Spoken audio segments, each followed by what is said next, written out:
Merci de m'avoir invitée. Merci mesdames et messieurs d'être avec moi ce soir au frais. Ça me fait très plaisir que vous ayez privilégié cette sortie plutôt qu'un verre en terrasse parce que vous avez raison, il fait encore trop chaud. Donc tout à l'heure, ce sera le bienvenu. En effet, moi je suis hydrogéologue. J'ai fait mes études à Paris-Sud, à Orsay, et je me suis intéressée très petite à ce qui se passait sous mes pieds grâce à mon grand-père qui m'emmenait dans les champs, dans le Loir-et-Cher, à la chasse aux fossiles. Dans ces champs, il y avait des crevettes, mais sous forme de pierre. Et ça a créé une vocation chez moi. Je m'en suis rendu compte beaucoup plus tard quand on m'a dit « Mais pourquoi t'as fait géologie? Pourquoi t'as fait cailloux ?»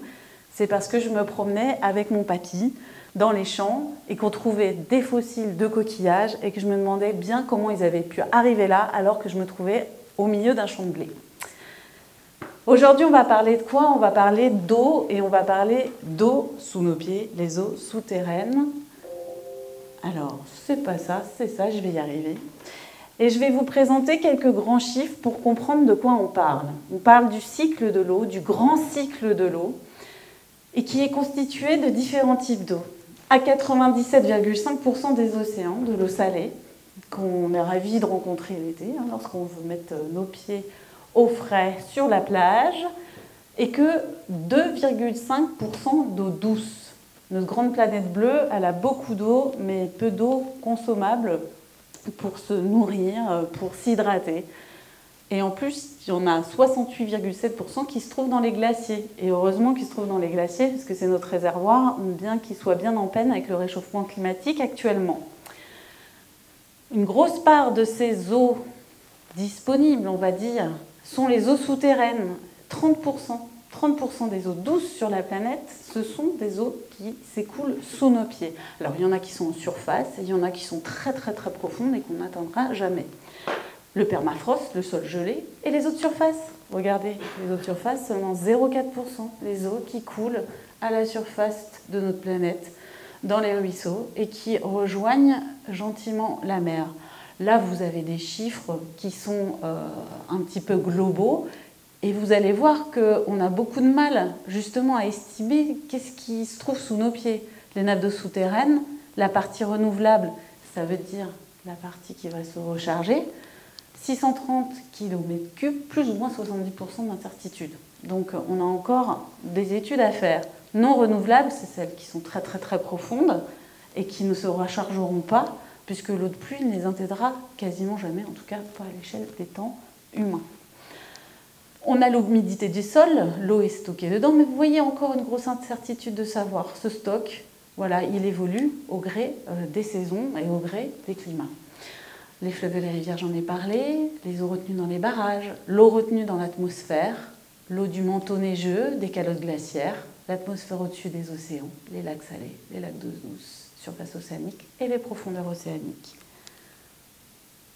Hop, tac, je passe au cycle. Qu'est-ce qu'elles font ces eaux? Les eaux, elles vont s'évaporer au-dessus des océans, mais pas que. Elles vont rejoindre l'atmosphère, se condenser, se transporter, se créer des beaux nuages qui vont éclater. On l'a vu, beaucoup de précipitations ces derniers temps, et on est ravis qu'il n'y ait plus, mais pas partout, parce que c'était trop. Elles ruissellent sur les paysages, et elles vont s'infiltrer aussi, pour une grande part, dans les réservoirs souterrains. Ces réservoirs souterrains qui s'écoulent eux aussi, qui suivent la pente. L'eau, c'est comment gravitaire.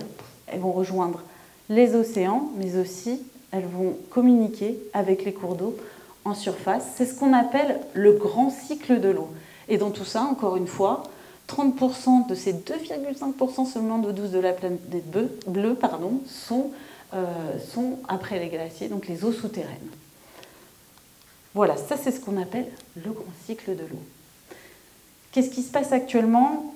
Actuellement, depuis quelques années quand même, c'est ce cycle, il est perturbé. Il est perturbé pourquoi? Il est perturbé à cause du réchauffement climatique. Le réchauffement climatique, il est dû à quoi? Il est dû à l'accumulation des gaz à effet de serre dans l'atmosphère, dont le CO2. Et on voit que cette concentration en CO2, pendant plusieurs centaines d'années, elle avait des fluctuations naturelles. Jusqu'aux années 50 et jusqu'à aujourd'hui où, pof, on a un gros pic de ces concentrations dans l'atmosphère. Lorsque vous voyez ceci, petit aparté, confiance haute, ce sont des graphiques qui sont issus des rapports du GIEC. La confiance haute, ça veut dire qu'il y a beaucoup de littérature, voilà, qui ont permis de se recroiser, de donner les mêmes résultats. Les rapporteurs du GIEC sont des reviewers de littérature et peuvent, comme ça, nous montrer, basé sur des preuves scientifiques, ce qui se passe sur notre planète et dans son atmosphère. Alors, là, je retourne en arrière. Donc, c'est quoi l'effet de serre, finalement? C'est que c'est un déséquilibre énergétique de notre système Terre.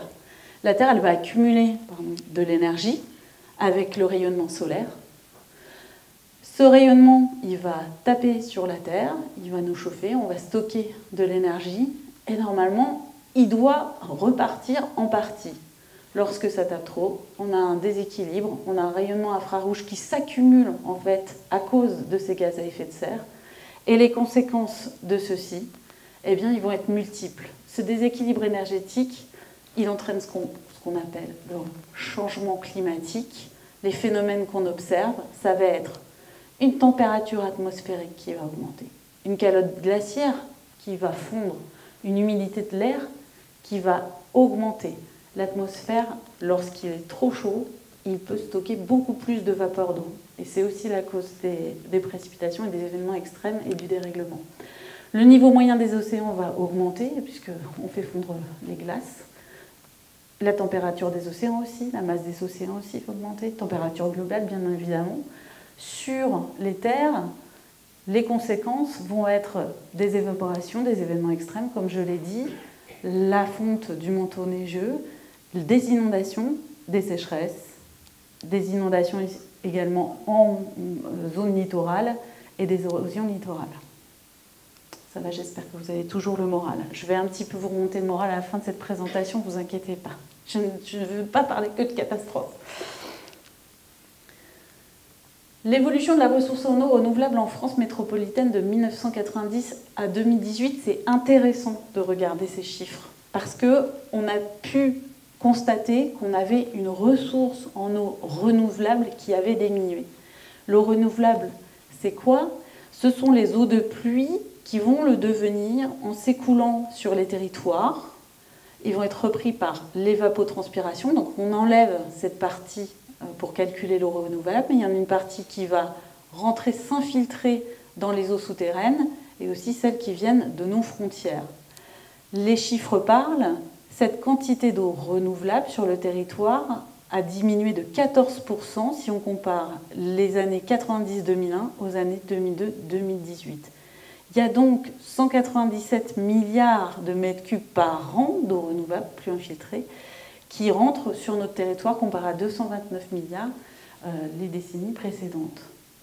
Ça se traduit en quoi? Moins de pluie en automne, c'est là où les nappes vont se recharger. Je vous explique ça en détail tout à l'heure, sur 49% du territoire. L'évaporation augmente à toutes les saisons, à l'automne, en hiver, au printemps et en été. Entre les années 50, on l'a vu, hein, ça se corrèle à l'augmentation de la température terrestre 1959 et 2018.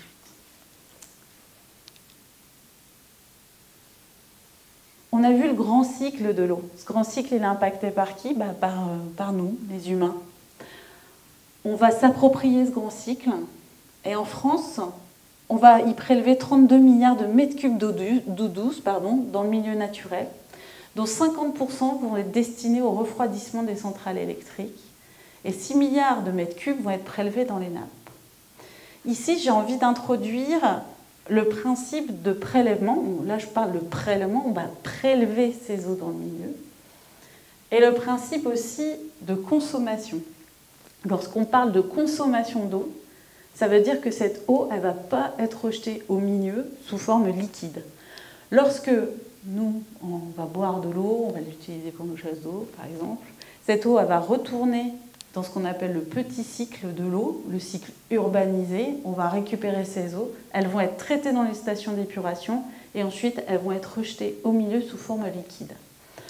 Ces eaux-là, lorsqu'on va les utiliser à des fins d'irrigation, on va les utiliser en été, là où on a le plus besoin d'irriguer, justement, d'arroser. Et ces eaux-là, elles vont nourrir la plante, mais le reste, il va s'évaporer. Donc cette eau, elle ne va pas retourner au cycle sous forme liquide, elle va retourner au cycle sous forme vapeur. Et donc là, elle va être consommée. En plus d'être prélevée, elle est consommée.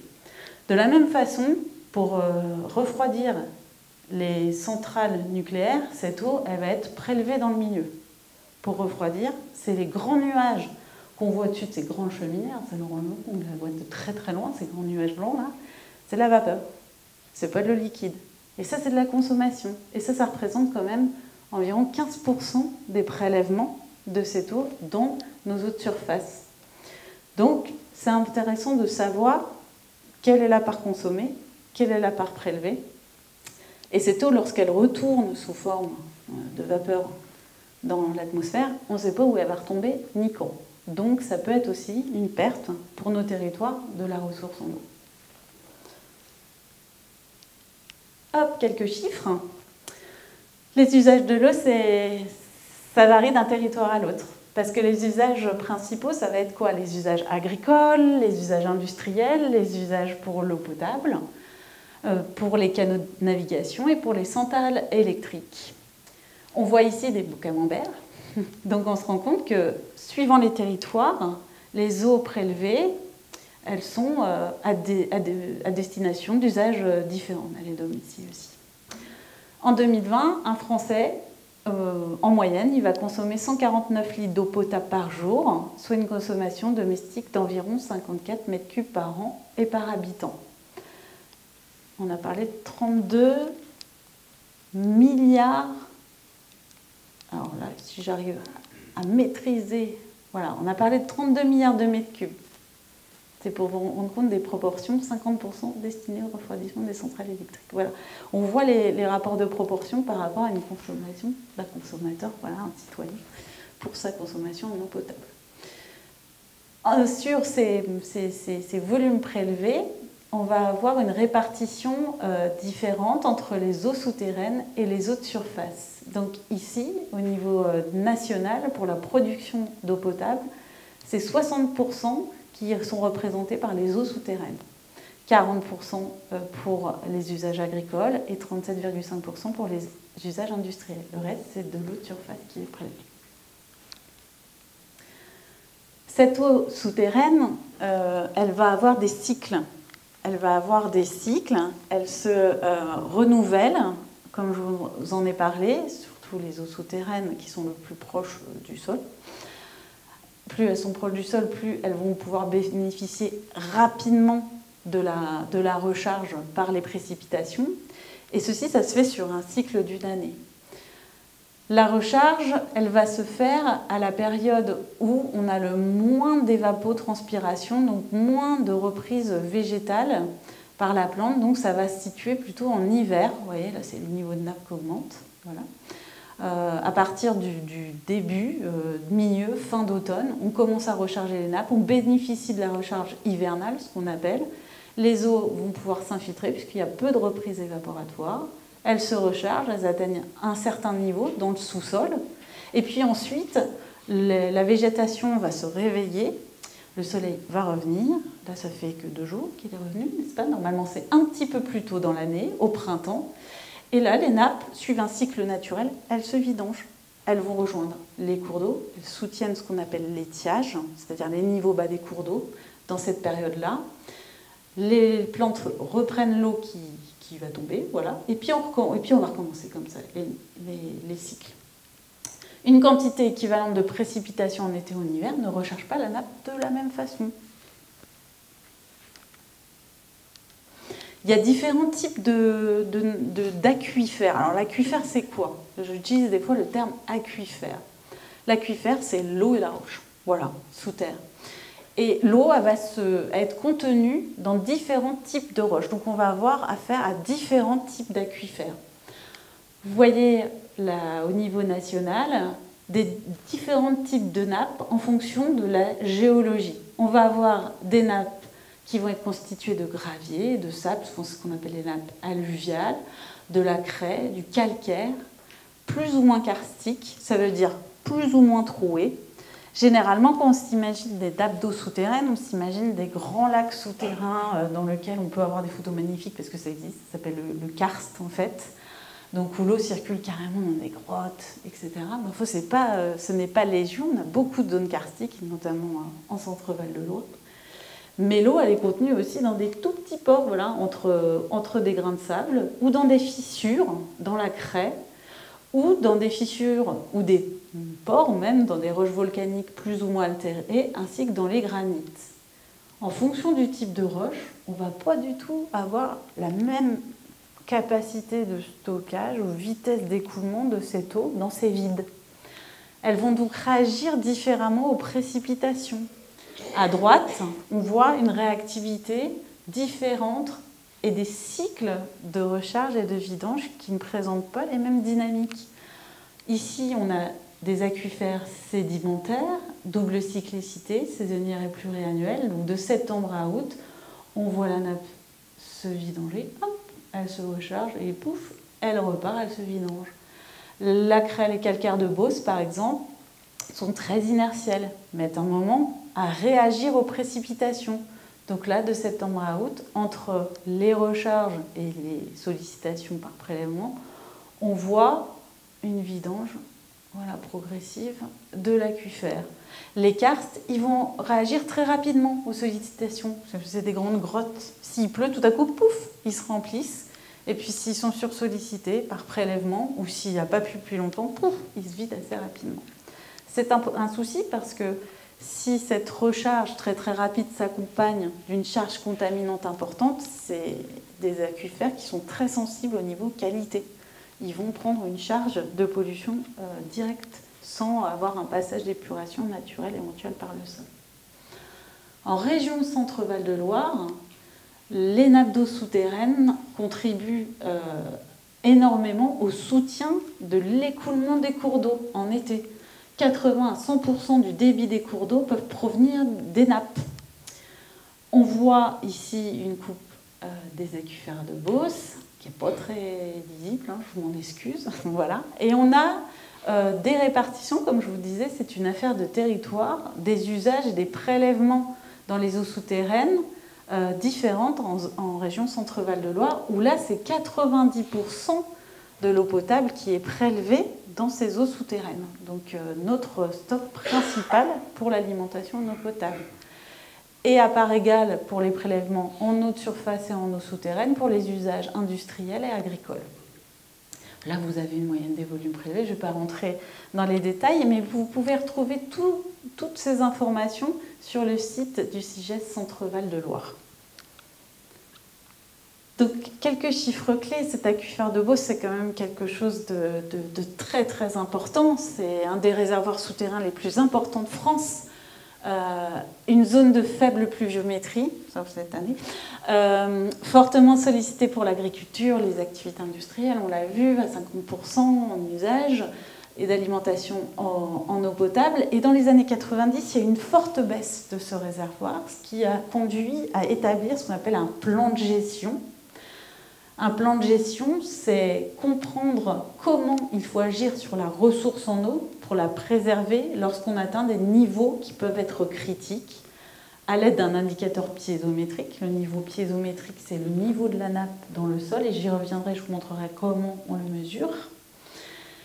Et un coefficient attribué aux usagers, voilà, afin de préserver cette ressource. Les chiffres clés, 20 milliards de mètres cubes volume d'eau potentiellement stocké dans la nappe de Beauce, 3300 agriculteurs, du périmètre du SAGE ayant recours à l'irrigation, c'est quand même énorme. Le SAGE, c'est un schéma d'aménagement et de gestion des eaux, c'est ce qui régit les règles de gestion de la ressource en eau sur un sous-bassin ou sur une masse d'eau donnée.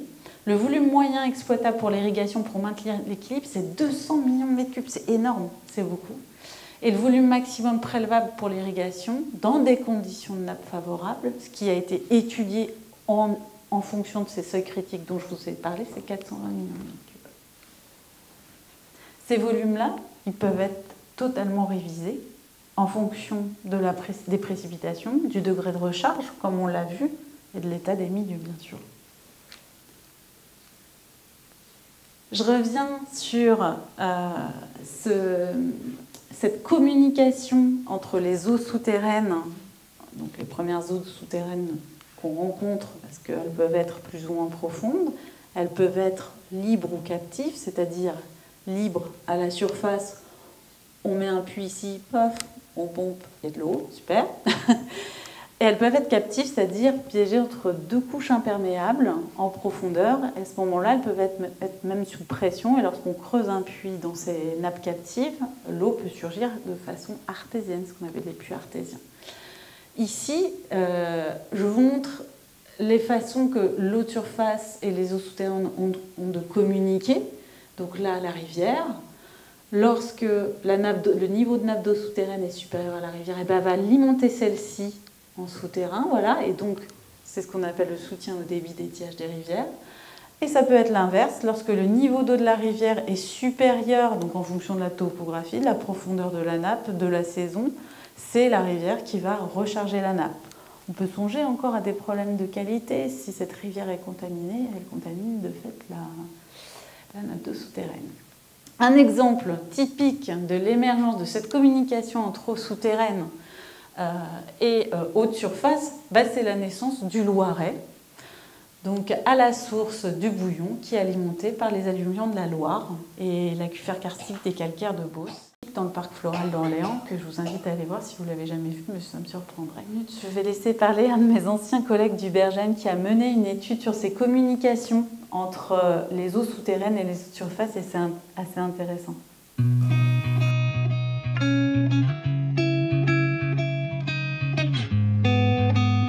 Nous sommes ici au bord du Loiret dans le cadre du projet Scénario, qui vise à la compréhension fine des échanges entre la nappe et la rivière dans le Val d'Orléans, pour essayer de comprendre comment les rivières sont alimentées en régime karstique.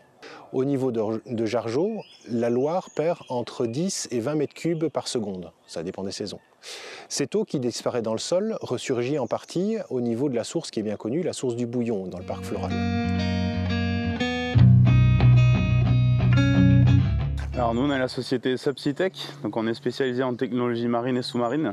Et donc pour cette mission on est venu avec le drone de surface Catarob, donc qui est un porteur piloté à distance avec des antennes Wi-Fi qui peuvent aller jusqu'à 1 km et sur lesquelles on a installé divers capteurs, dont le sonar de bathymétrie qui nous permet de faire de la cartographie sous-marine en haute résolution.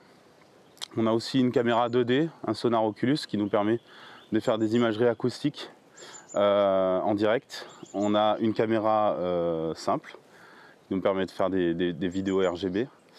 Et en surface, on a une autre caméra qui permet de faire des vidéos en surface, ainsi qu'un LiDAR, qui est un scanner laser qui permet de faire de la reconstruction 3D.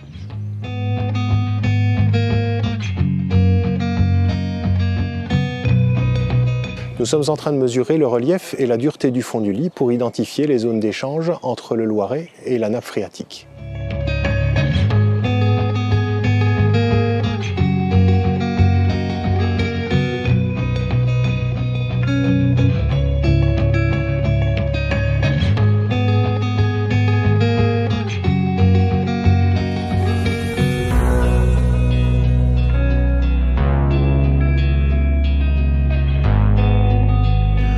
Le test technique que nous faisons aujourd'hui vise à évaluer si la technologie portée par un drone flottant serait capable de produire une cartographie complète de la totalité du fond du Loiret.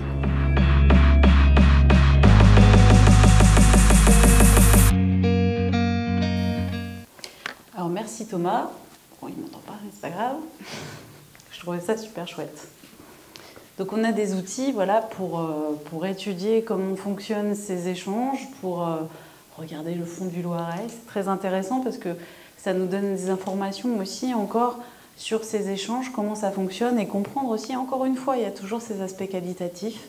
Si on a des contaminations, d'où elles viennent, retrouver les sources, comprendre les mécanismes. Ça c'est très précieux. Comment on mesure un niveau de nappe d'eau souterraine? Alors je suis bien embêtée parce que moi, je travaille sur un compartiment qu'on a du mal à voir. Donc, à part ces photos magnifiques que je n'ai pas mises là, je suis un petit peu jalouse, de nageurs dans les karstes, Eh bien, c'est pas très visible, les eaux souterraines. Donc souvent, on représente en coupe, voilà, là c'est le sol, pour comprendre un peu ce qu'on y fait. Alors, pour mesurer les niveaux des nappes d'eau souterraines, ce qu'on appelle le niveau piézométrique de la nappe, en dessous du sol, on va utiliser un piézomètre, qui est un petit puits que vous voyez ici, et on va y plonger une sonde piézométrique, ce qui ni plus ni moins ressemble à un mètre de couturière, qui est un petit peu plus long, et au bout, il y a un petit bip avec un contacteur. Dès que ça touche l'eau, c'est conducteur, puis ça bip, et on lit juste le niveau ici. Très très simple. Bon, par contre, aller mesurer tous les piézomètres pour avoir une cartographie précise des niveaux de la nappe tous les jours, c'est un petit peu difficile. Hein. Puis ensuite téléphoner, j'ai mesuré 5,50 m. Non. Donc là, énormément de piézomètres sont instrumentés de façon automatique, voilà, avec une sonde piézométrique qui mesure en continu le niveau des nappes et télétransmettre ces résultats. Qu'est-ce que ça permet de faire? Eh bien, ça permet d'avoir une idée du niveau de nos nappes et combien on a de piézomètres dans la directive cadre sur l'eau pour évaluer, alors la directive cadre sur l'eau qui, entre autres, nous demande d'évaluer l'état quantitatif et qualitatif des nappes d'eau souterraines. On a 1775 piézomètres, dont 1628, c'est très précis, hein, gérés par le BRGM, et dont 1500 transmettent ces données en temps réel. Il y a des points qui sont suivis par des syndicats, des associations aussi. Donc, on a 2300 points environ suivis en France en 2020. Une fréquence d'une mesure par heure, jour, mois, et des données quasiment en temps réel qui vont être validées par un expert. Donc, vous voyez tous les points d'observation ici représentés. Dans la région Centre-Val de Loire, on va avoir 200 points de suivi hein, qui sont gérés par le BRGM, avec des données qui peuvent être lues sur un site public qui s'appelle ADES, qui est géré également par le BRGM. Donc on a plusieurs producteurs de données, hein, au national le BRGM, Centre-Val de Loire, ça va être l'Adréal.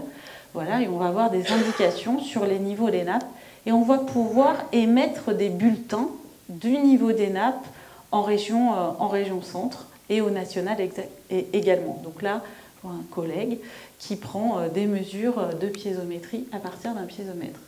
Alors là, c'est mon moment Miss Météo, je suis ravie. Je ne sais pas si vous avez déjà vu cette carte. Elle commence à percoler un peu dans l'actualité depuis 2022 à cause des sécheresses extrêmes qu'on a subies.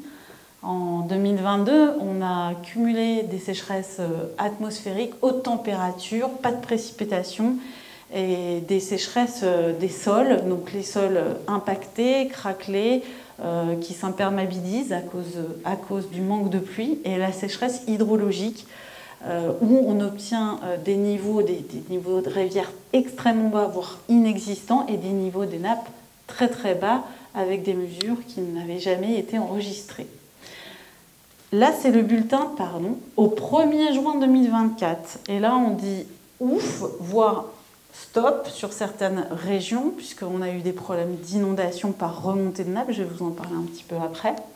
Donc ces bulletins, ils sont émis grâce au piézomètre dont je vous ai parlé tout à l'heure, avec un petit calcul d'indice de hauteur du niveau des nappes, donc qui se base sur des chroniques historiques, sur des données qui remontent plus de 30 ans, pour comprendre les tendances, si ça monte, si ça descend, si ça ne bouge pas, et aussi d'émettre un indicateur de niveau très haut, niveau autour de la moyenne, on est précis au BRGM, niveau modérément bas, niveau très bas.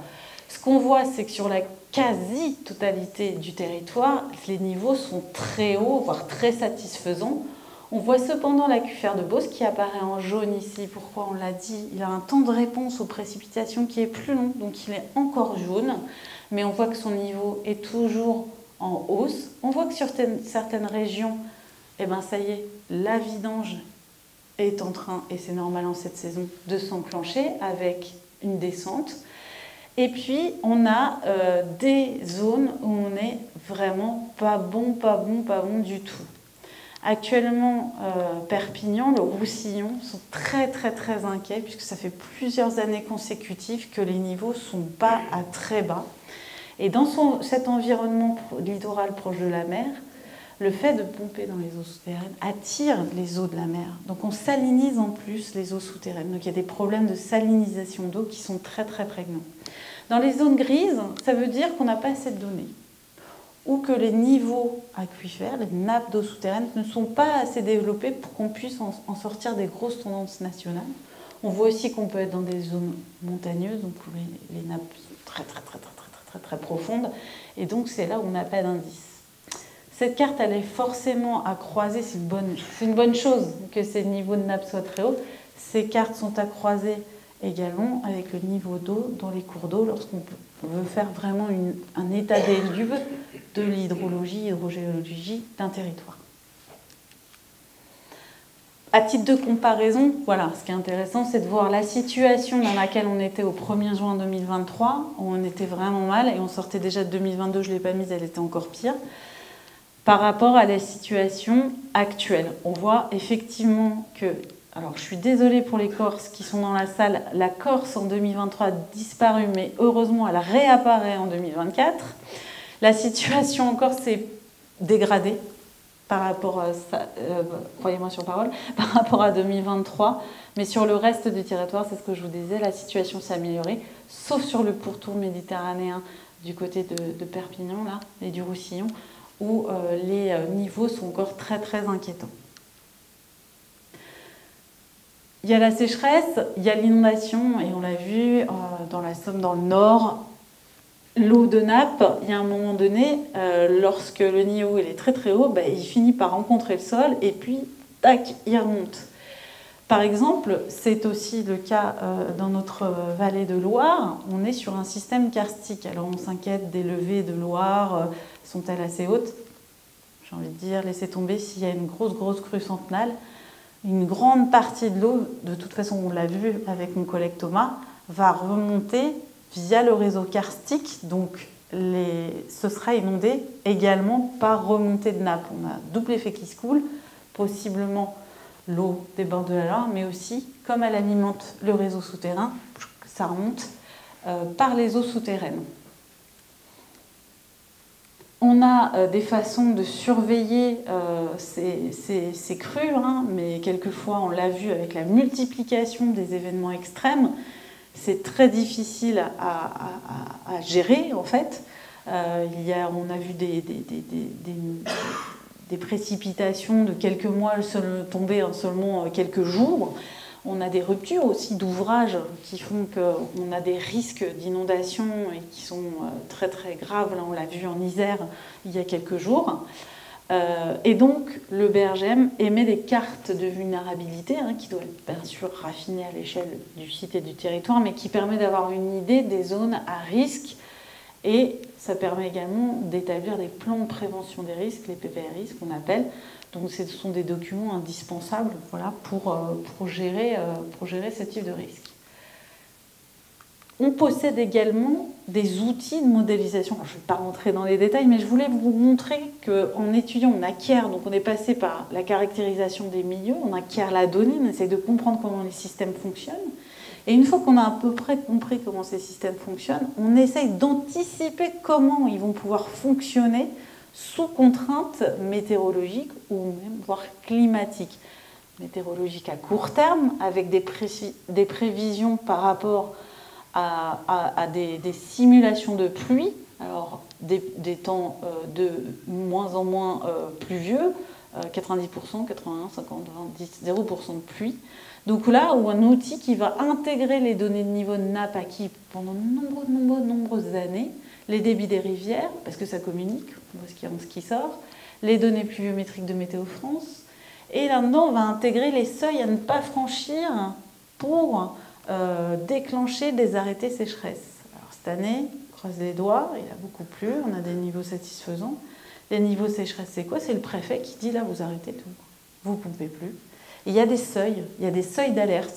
Et dans cet outil qui s'appelle MétéoNapp, on détermine, on essaie de prévoir en fonction des temps plus ou moins humides, le niveau de la nappe en fonction du seuil d'alerte. Donc là, une simulation sur 2022 avec le niveau réel en fait de la nappe qui a été mesuré, qui est ici en noir et qui a atteint bien sûr des seuils des niveaux de crise super importants. J'aurais pu mettre où c'était, mais je ne sais même pas où c'était. Mais il y a beaucoup de piézomètres qui ont présenté ces tendances-là. Et puis des simulations par rapport à un temps sans pluie, bah, vous voyez, hein, on n'est pas loin, ou un temps avec très peu de pluie, 10 ans sec. Alors ça, c'est les événements, c'est des statistiques, les événements pluvieux qui se produisent tous les 10 ans. Voilà. Et donc comme ça, on peut envisager des mesures de gestion, d'anticipation pour gérer la ressource grâce à ces simulations. Donc là, c'est à assez court terme, de l'échelle de quelques semaines à quelques mois, grâce à cet outil. On a aussi des outils qui sont beaucoup plus à long terme. C'est pour comprendre par contre là l'effet du changement climatique. Donc avec des scénarios. Il y a un grand programme qui s'appelait Explore 2070 qui a permis de se projeter très loin en injectant les scénarios de changement climatique du GIEC dans des modèles de reconstitution de débit de rivière ou de reconstitution de niveau des nappes. Et comme ça, sur la France, alors ces chiffres maintenant sont obsolètes, je peux vous le dire, puisque un deuxième programme s'appelant Explore 2, dont les résultats des conséquences du changement climatique avec les nouveaux scénarios du GIEC vont sortir demain. La restitution, c'est demain au ministère, pour évoquer voilà, la baisse de la recharge des nappes ou la baisse des précipitations, la baisse des débits des rivières. Globalement, 2070 avait dressé ce constat de baisse de recharge de nappes de la France de 10 à 25% en général, sur le bassin de la Loire de moins 25 à 30%, sur le sud-ouest de moins 30 à moins 50% à l'horizon 2070. Les nouveaux résultats seront plus précis. Ils vont prendre en compte beaucoup plus les incertitudes de scénarios climatiques et vont s'atteler à décrire plus précisément les tendances sur les territoires. Donc c'est un teasing, je ne peux pas vous en dire plus, les résultats c'est demain. Alors là j'ai quelque chose de très flou. Vous le voyez flou aussi à droite, s'il vous plaît, dites-moi que oui, parce que sinon je suis inquiète sur mes yeux. Donc je m'en excuse. Merci, c'est un peu flou. Mais je vais vous raconter. Une bonne gestion des eaux souterraines, c'est aussi une bonne gestion de ce qu'on va y mettre dedans. On a beaucoup entendu parler des problèmes quantitatifs, mais on a des problèmes de qualité d'eau. Qu'est-ce qu'on met dans nos eaux et pourquoi ? Là, à gauche, vous avez la concentration moyenne en pesticides dans les eaux souterraines en 2010. Et là, vous avez la concentration moyenne en pesticides dans les eaux souterraines en 2018. Je vous laisse vous-même faire le constat qu'on a dégradé l'état de nos eaux souterraines entre 2010 et 2018. On a une problématique d'intrants à gérer. Et on a une problématique aussi de compréhension des temps de transfert de ces molécules dans les eaux souterraines. Elles sont plus ou moins rapides. Donc lorsqu'on prend une mesure d'interdiction d'une molécule, par exemple, ici vous avez l'atrazine, interdite en France en 2003, analysée à ma droite sur la période 2008-2014 dans les eaux souterraines, on voit qu'on en retrouve encore de l'atrazine à des concentrations supérieures à 0,1 microgramme par litre, qui est la concentration réglementaire à ne pas dépasser. Donc il y a cette notion aussi d'impact qualitatif sur les eaux souterraines qui sont également fragiles, également sensibles, au même titre que nos eaux de surface. Alors un peu moins directement, parce que les eaux de surface, c'est vraiment direct avec les effets de lessivage, de ruissellement, de pluie. Mais les eaux souterraines, il y a cette problématique également de voir apparaître des contaminations qui pouvaient se trouver dans nos sols il y a quelques années, et puis même en arrêtant de pratiquer, on retrouve des molécules des années plus tard. Moi, je travaille depuis des années et des années sur les solutions d'adaptation au changement climatique pour la gestion des eaux souterraines.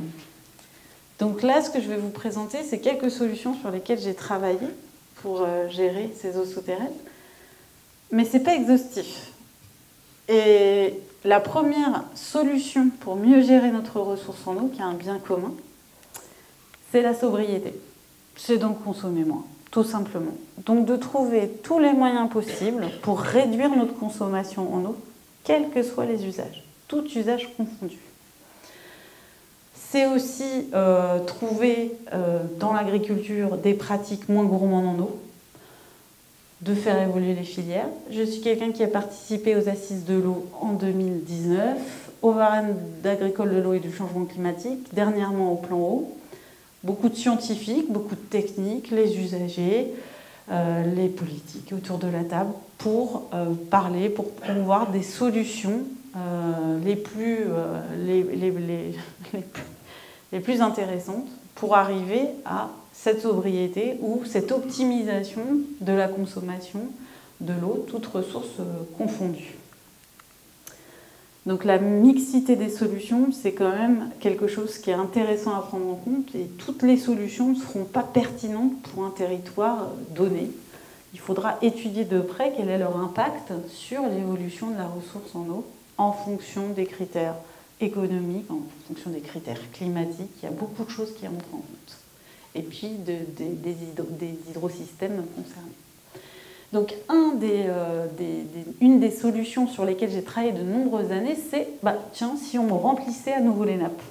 Alors vous allez me dire, c'est ce que la pluie fait, laissons tomber la pluie, laissons-la s'infiltrer, et on recharge les nappes, et tout va bien.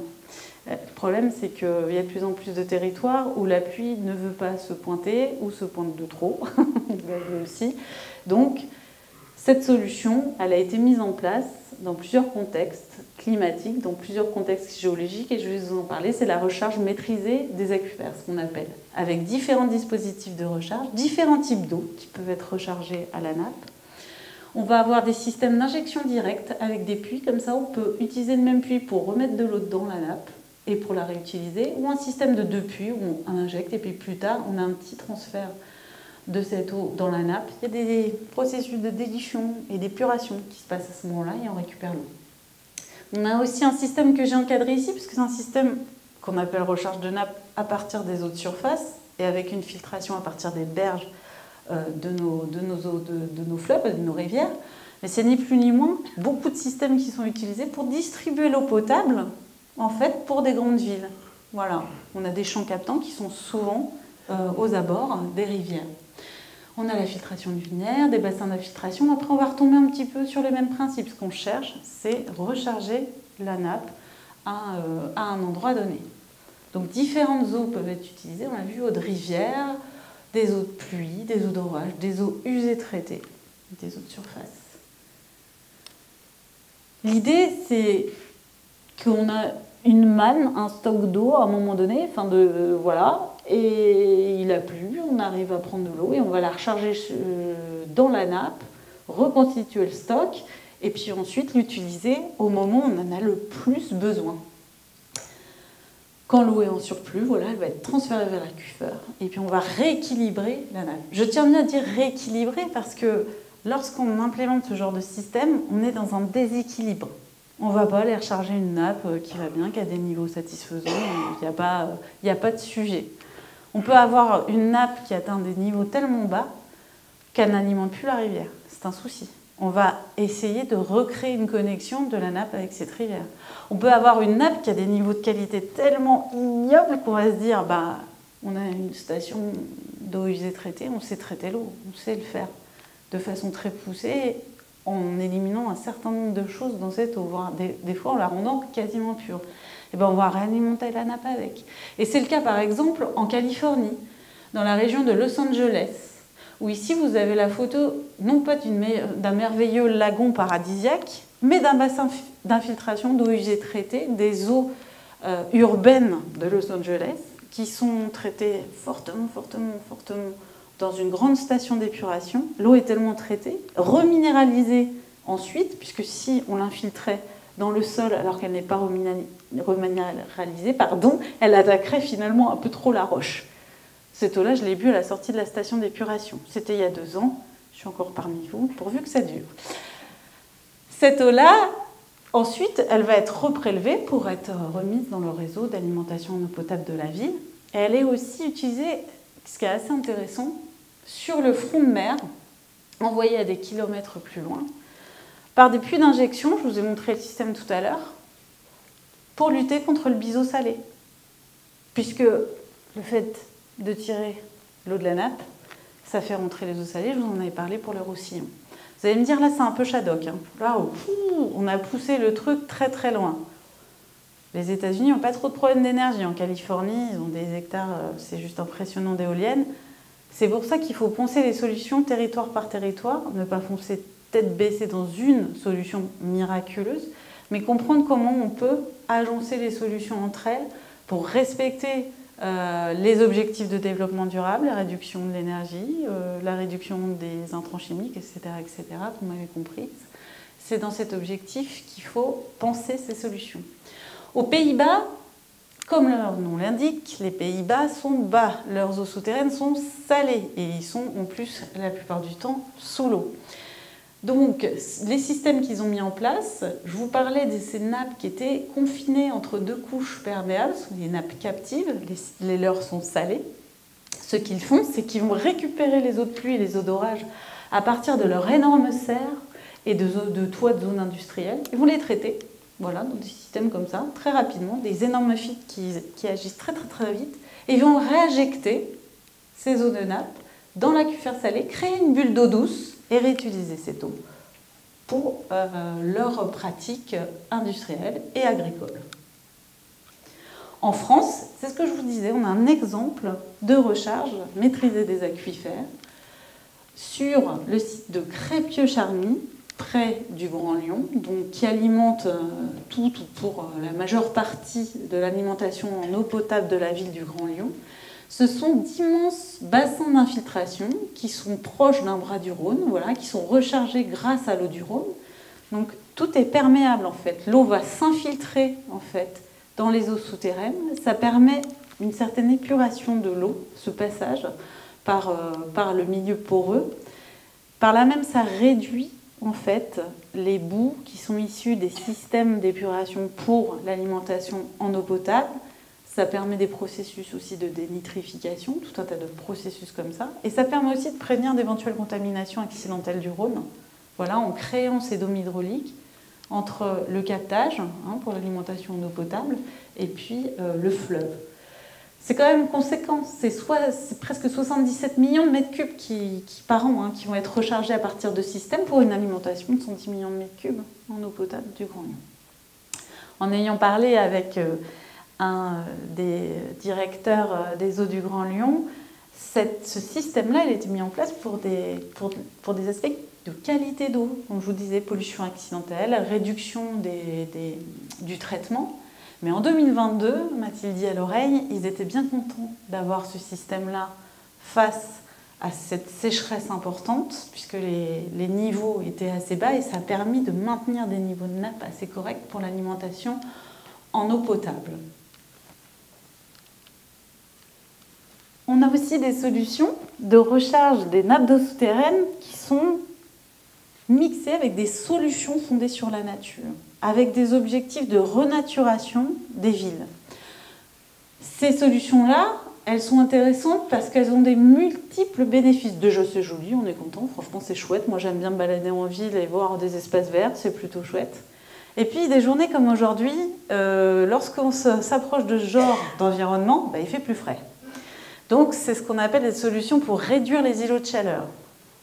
Et puis, il y a un autre système aussi, je ne sais pas si vous y avez pensé, mais moi, au début, je n'avais pas du tout pensé.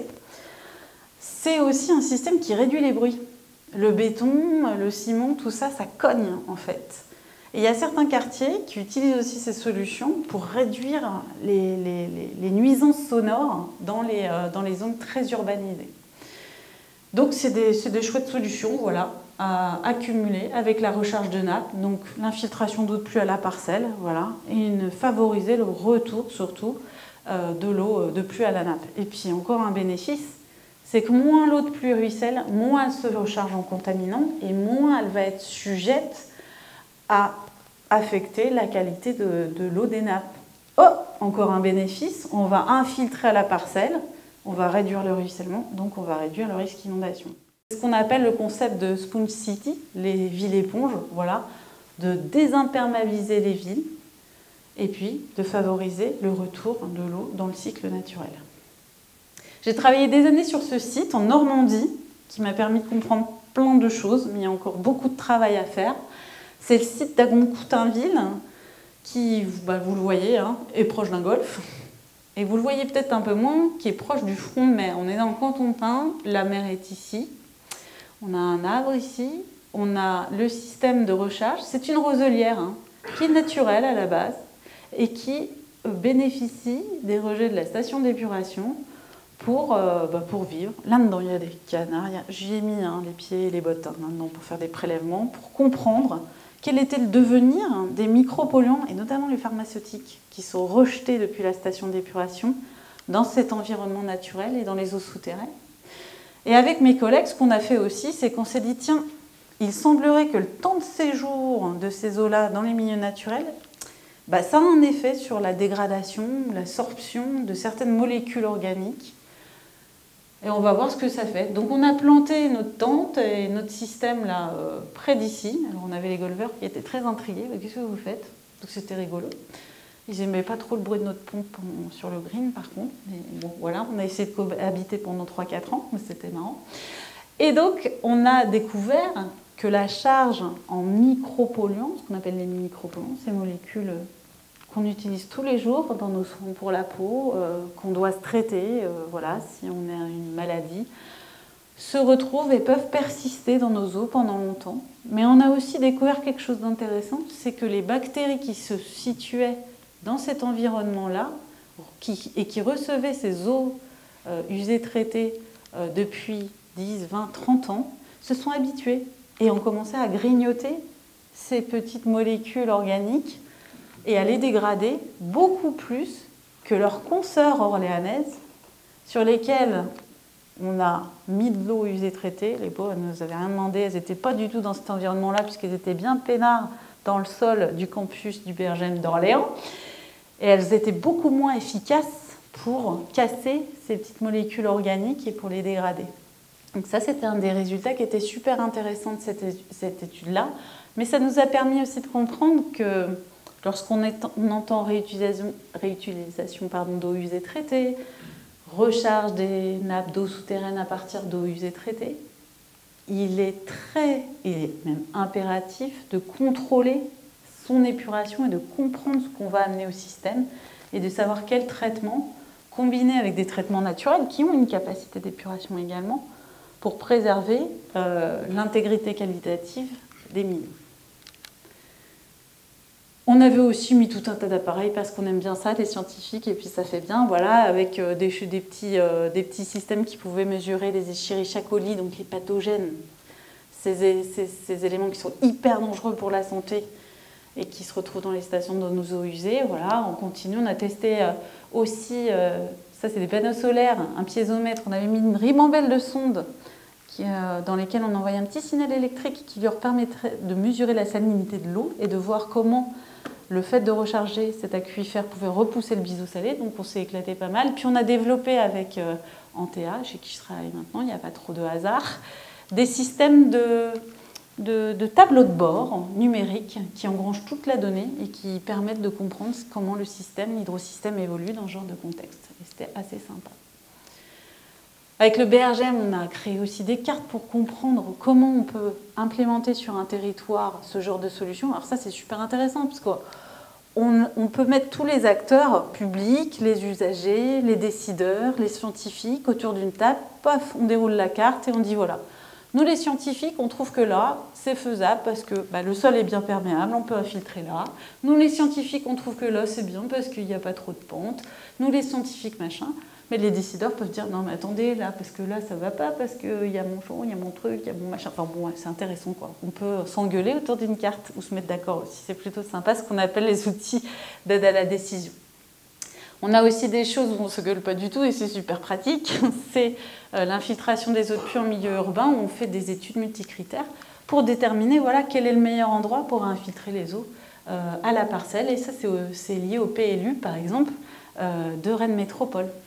Donc très pragmatique, très pratique. On a aussi des études qui conjuguent la possibilité physique de faire ce genre de système, mais aussi les coûts inhérents à la mise en place de ce genre de système. Tout simplement, le coup, va falloir que je tire un tuyau pour infiltrer là, machin et tout. Bon, la distance, là, c'était de la recherche par rapport à une autre surface, une autre rivière. Donc forcément, plus on s'éloigne de la rivière, plus ça coûte cher. Voilà, puis des systèmes aussi, comme à Bordeaux Métropole, on a conjugué cette étude cartographique de faisabilité, d'infiltration d'eau de pluie récoltée dans des bassins d'orage, des bassins d'eau de pluie d'une métropole, hein, qui sont somme toute classiques, et de les stocker dans les eaux souterraines urbaines qui ne sont pas utilisées pour l'eau potable. La métropole de Bordeaux va chercher ces eaux souterraines dans les aquifères profonds, beaucoup plus loin. Et là, on se dit, bah, tiens, ce serait bien une solution alternative de se dire, si je maîtrisais un petit peu une recharge d'eau dans un aquifère urbain pour irriguer, créer des oasis, voilà, ou des zones végétalisées, pour irriguer les espaces verts, pour faire des usages industriels et non potables, bah, je réduis la pression sur l'eau potable que je vais chercher dans les aquifères souterrains profonds. C'est aussi ça, de comprendre la balance. J'enlève une pression, puisque ces usages-là, actuellement, c'est de l'eau du robinet, c'est de l'eau potable. C'est peut-être pas nécessaire d'arriver à cette qualité de l'eau pour ces usages-là.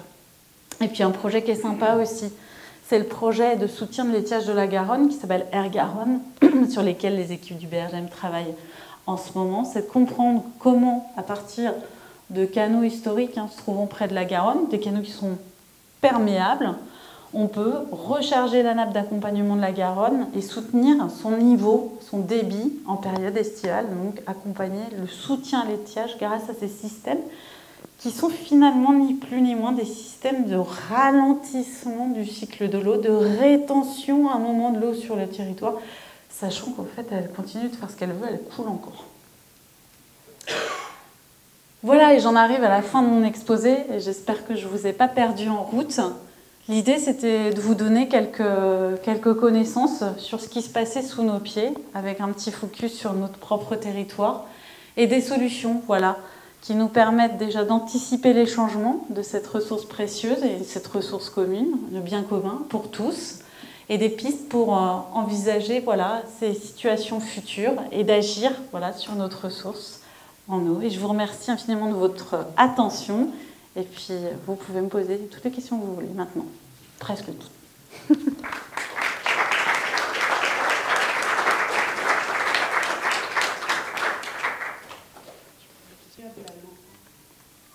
Oui, tout à fait.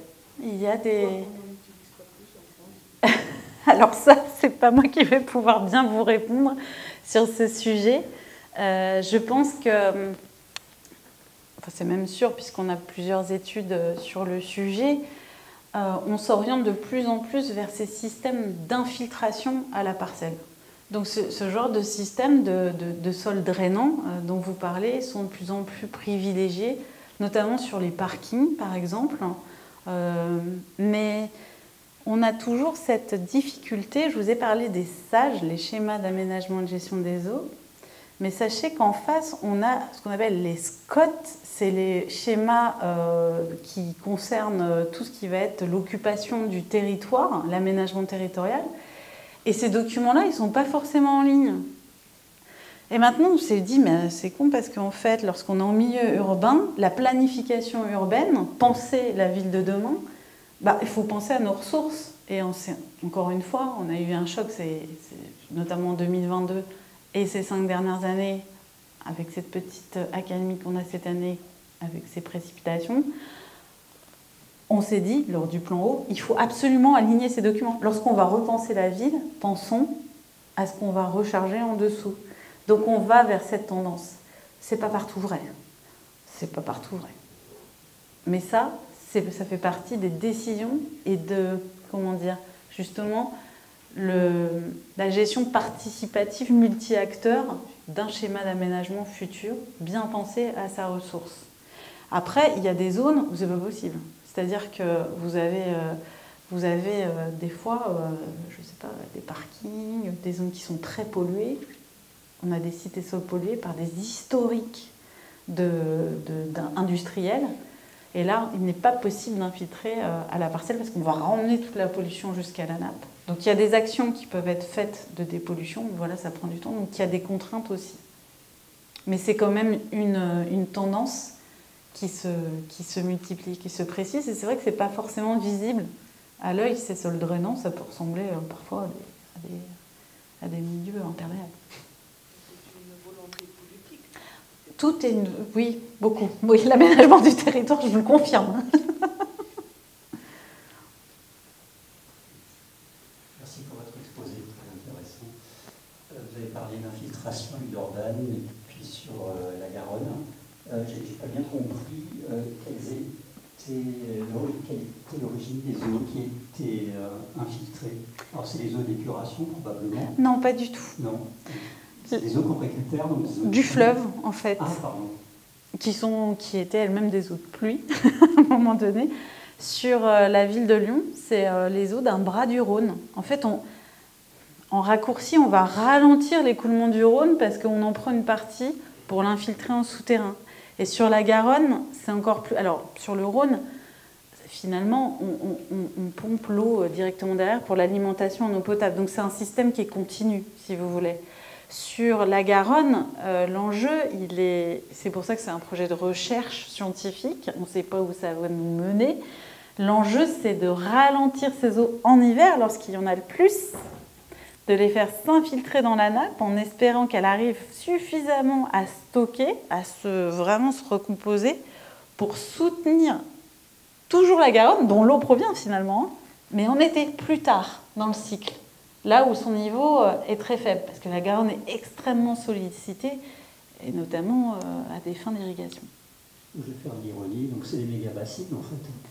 C'est des méga-bassines perméables, mais ce n'est pas des méga-bassines. Attention, méga-bassine, c'est une réserve, mais ce n'est pas une réserve de substitution, et c'est une réserve qui reste ouverte à tous les usages en fait. Pour notre exposé, je me pose des questions quand je vois certaines usines qui rejettent beaucoup. Je dis que ça part dans L'atmosphère, oui. Est-ce qu'on ne peut pas récupérer? Alors, je vais vous dire, EDF planche beaucoup sur la question, hein, parce que il en va de l'alimentation, du refroidissement du noyau nucléaire. Donc, effectivement, il y a des systèmes de tours, ce qu'on appelle des tours réfrigérantes, à double circulation. Alors, c'est des trucs très ingénierie un peu costaude pour justement réussir à récupérer cette eau. Et en fait, ça existe. Il y a certaines usines qui sont équipées comme ça, mais pas toutes. Donc, il y a des programmes. Alors là, c'est moins mon domaine de compétence sur le nucléaire, mais effectivement, il y a des systèmes qui sont pensés parce qu'il faut absolument garder l'eau liquide là où elle est. Et puis, je crois qu'il y a des systèmes aussi qui s'auto-alimentent. Il y a des choses un peu poussées. Mais malheureusement, toutes les stations, les centrales ne sont pas équipées. Il y en a des plus ou moins anciennes. Et donc, je pense que c'est des problématiques techniques de rénovation. Mais ça existe, oui. On en vend un peu tout. Oui. Et pour vous dire, en arrivant, on a même reçu un prospectus qui est absolument contre les méga-bassines. Oui, j'espère que les gens sont restés dans la salle. Je crois qu'ils étaient venus m'écouter. En tant que vraiment néophyte et avec toutes les informations qui nous parviennent, j'aimerais bien avoir aussi votre avis. Alors, les méga-bassines, déjà, sont des réserves, ce qu'on appelle les réserves de substitution. Moi, je vais essayer de rester sur ma ligne scientifique. Effectivement, ce sont des réserves, des énormes réserves imperméables qui sont remplies à partir d'eau souterraine. Les eaux souterraines, je vous ai montré, elles ont une réactivité différente en fonction du milieu, en fonction du milieu géologique, etc. Si on prend le cas idéal, mettons-nous dans le cas idéal. Une eau souterraine, un aquifère, extrêmement réactif, voilà, qui se remplit rapidement, mais qui se vide aussi rapidement. Alors, ce qui pleut beaucoup, en hiver, l'eau souterraine, elle va se recharger de cette nappe très réactive, mais elle va aussi s'écouler vers son exutoire hyper rapidement. Donc là, l'idée des réserves de substitution, c'est de dire je vais prendre cette eau-là en hiver dans la nappe. De toute façon, elle s'en va, voilà. Bon, elle alimente aussi les écosystèmes associés, et notamment si on parle de Sainte-Soline, le marais Poitevin. On va en prendre une partie sans que ça ait un impact sur le reste et on va la stocker. Et puis comme ça, en été, on va utiliser cette eau pour irriguer. Et on ne la prendra pas dans la nappe, cette eau-là qu'on a prise en hiver. On en prendra quand même dans la nappe. Mais on divise par 2 ce qu'on prélève en été dans la nappe. C'est une solution parmi tant d'autres. L'importance, c'est comme je l'ai rappelé sur tous les systèmes que je vous ai montrés là, même s'ils ont l'air beaux, jolis et tout, il faut voir leur impact sur l'environnement. Ce qui a fait beaucoup de bruit concernant l'étude sur les réserves de Sainte-Soline, par exemple, dont je peux parler puisque j'étais au Bergem jusqu'il n'y a pas longtemps. Le problème, c'est que certaines évolutions climatiques n'ont pas été prises en compte dans l'étude. Elles sont en train de l'être. Et c'est vrai que c'est mal tombé, c'est tombé une année où il était très très très très sec. Donc dans ce cas-là, c'est vrai qu'on peut s'interroger sur l'impact de ce type de système lorsque les hivers sont très secs. Et c'est ce qu'on a eu en 2022. On sortait d'un hiver où il n'y a pas eu de recharge, où il y a eu très peu de recharge. L'intérêt, c'est toujours de comprendre la complexité de notre action sur l'hydrosystème pendant une saisonnalité, pendant plusieurs périodes. Voilà. Après, à des endroits, il y a des impératifs économiques. C'est un vaste sujet. C'est vrai qu'il fait débat. C'est une solution. Attention à regarder son impact sur l'environnement. Je sais qu'il y a une charte aussi, les agriculteurs sont engagés à réduire les intrants, une sorte de contrat. Voilà, il y a aussi des contreparties à avoir lorsque on agit sur une ressource qui est précieuse et encore une fois qui est un bien commun pour tous. La mixité des solutions est à mon sens une bonne orientation. Réfléchissons à ce qu'on peut mettre ensemble sur le territoire. On est tous citoyens et ce qui est intéressant, c'est justement, et je vous remercie d'être là avec moi ce soir, c'est de comprendre, essayer de comprendre comment ça fonctionne et de se dire, bah, moi, s'il y a quelque chose qui s'installe, bah, je peux peut-être participer, proposer, comprendre comment je peux agir sur ma ressource. Et ça, c'est intéressant. Voilà.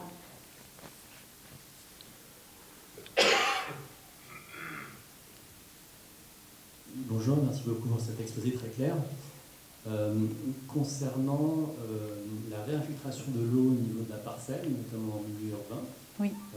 Est-ce qu'il y a une réglementation à suivre? Est-ce que, par exemple, rediriger cette eau de pluie sur un puits existant ne pourrait pas engendrer une certaine pollution de la nappe? Oui. C'est interdit. Oui. C'est une partie de la question. Oui. Et comme nous sommes, alors, surtout je crois au nord de la Loire, sur une zone très sensible au retrait, gonflement des argiles, oui. Je tiens d'un expert auprès de l'assurance qui disait que garder les eaux de pluie sur son terrain pouvait causer de dommages.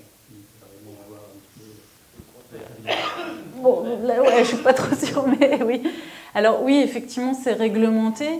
Généralement, vous pouvez, pour obtenir cette réglementation, lorsqu'il faut faire justement l'évacuation de vos eaux de pluie, c'est à la mairie. Ils vous orientent complètement sur la façon de faire. Donc, soit avec des drains, soit avec ce qu'on appelle les puisards.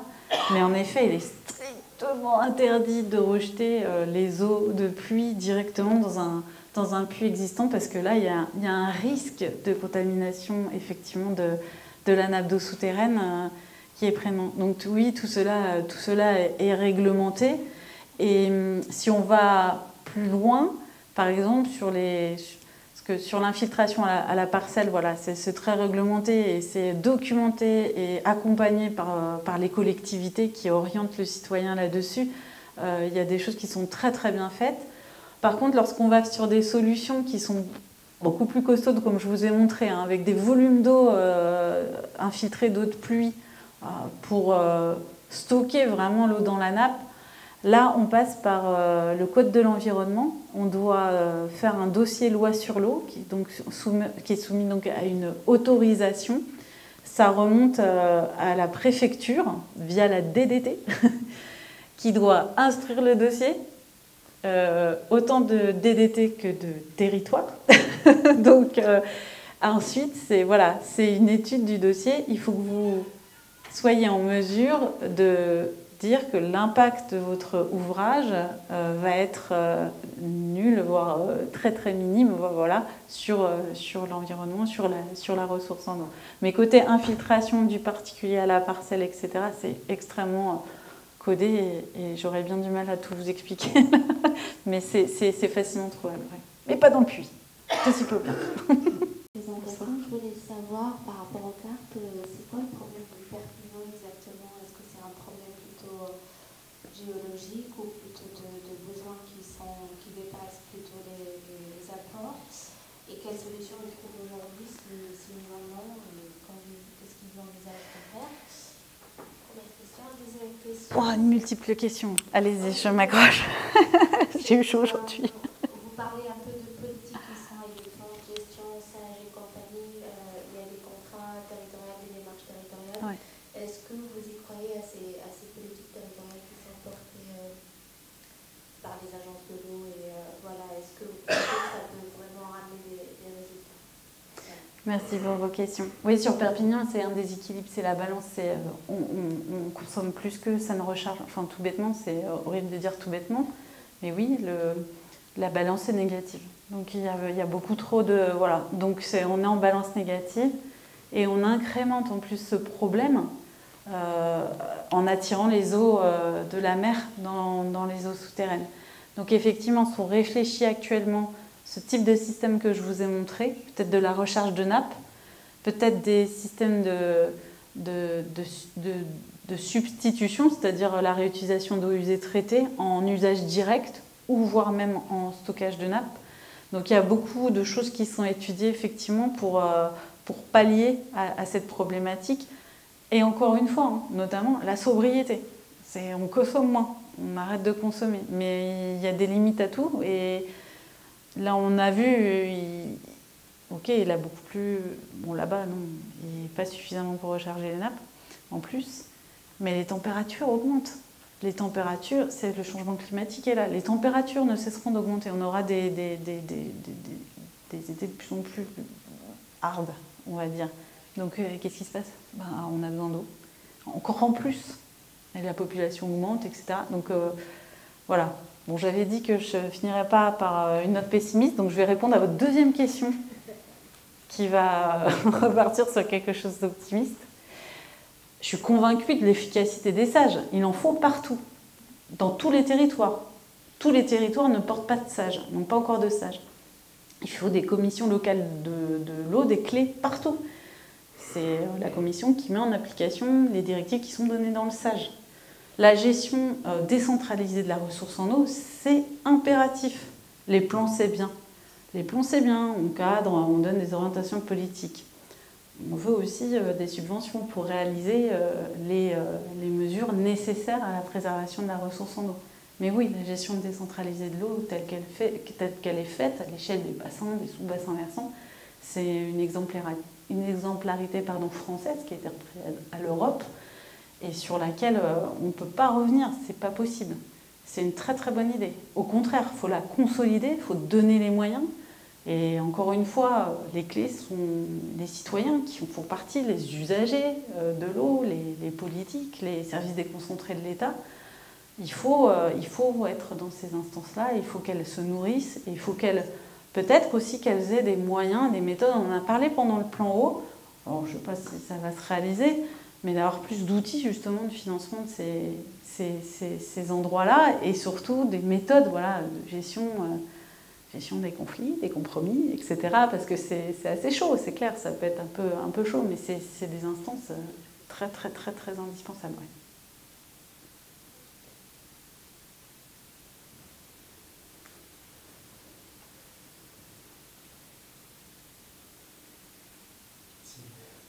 Merci pour l'exposé. Sur la qualité des eaux souterraines, Oui. en fait, peut-être que ça a déjà été évoqué, mais je ne l'ai pas forcément noté. Est-ce qu'il y a eu une évolution de dégradation des pollutions? Est-ce qu'on a mesuré l'évolution de la pollution des nappes souterraines? Oui, comme je vous ai montré ma carte nette et ma carte floue sur les pesticides, on a vu clairement qu'on avait une dégradation de la qualité des eaux souterraines. Et en région Centre-Val-de-Loire, on n'est pas bon du tout. Je crois qu'on est à 44% de médiocrité. C'est mal. C'est vraiment pas bon. Donc oui, on a une dégradation de la qualité des eaux souterraines. Et encore une fois, la difficulté, c'est de voir les conséquences d'une pratique qui peut être passée. Enfin, voilà, parce que les eaux souterraines, voilà, le temps que les molécules, elles atteignent l'eau, et puis on ne trouve que ce qu'on mesure. Et là, c'est encore un autre sujet, ouais. Enfin, c'est toujours le même sujet, mais on va avoir des molécules. Il y a les PFAS, dont vous n'aviez peut-être pas entendu parler il y a 5 ou 6 ans, et puis là, en fait, il y en a partout. Alors, on les a mesurés. Pardon. Il y a ces molécules-là, c'est ce qu'on appelle les molécules persistantes. Donc, elles vont avoir des sources industrielles, voilà, des usines qui utilisent ça. Mais il va y avoir aussi ces molécules-là, elles sont utilisées dans les mousses anti-incendie. Donc, on va les retrouver sur des centres d'essai soit militaires, soit d'aviation, etc., pour faire des essais d'extinction d'incendie.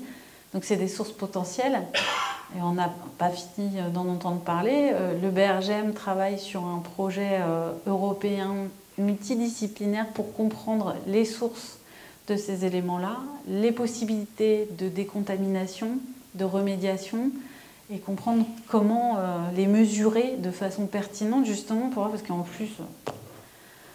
Il y a une grande sœur, une petite cousine, il y a toute la famille, voilà, avec des chaînes plus ou moins compliquées c'est des composés carbone et fluor, voilà, qui sont très très costauds, puisqu'on les a justement construites pour ça, pour que ça glisse.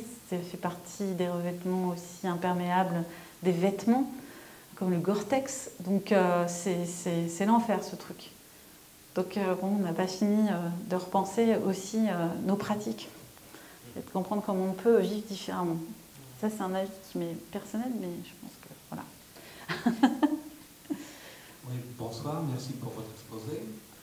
En tant qu'abonné à l'eau, je paye ma facture d'eau, oui. Et sur la facture d'eau, il y a des taxes. Oui. Ces taxes sont prélevées par les agences de bassin, et depuis leur création, il y a eu 50 milliards d'euros qui ont été prélevés depuis la création de ces bassins. Et vous nous dites que malgré cet argent, la dégradation des eaux aériennes souterraines se dégrade. Où le bas blesse-t-il? Alors, moi, je serais bien en peine de répondre à cette question. Parce que votre constat, les agences le font également, puisque on a beaucoup parlé du plafond mordant. Alors, je ne sais pas si vous avez déjà entendu parler de ça. Des agences de l'eau, c'est-à-dire qu'une partie de cet argent retourne à Bercy en centrale. Les directeurs d'agences de l'eau que je côtoie sont très très très contrariés de ce fait-là. Donc le plan eau apparemment a un petit peu baissé ce fonctionnement, voilà, pour permettre justement ce que les subventions des agences de l'eau retournent à ce qu'elles sont. À quoi elles sont destinées, l'eau paye l'eau, effectivement, vous l'avez dit, et à créer des aménagements justement pour avoir une qualité des milieux aquatiques qui soit satisfaisante. Et moi, je peux vous répondre qu'à ça. Le reste, j'ai envie de dire qu'il faut aller voter dimanche. Voilà.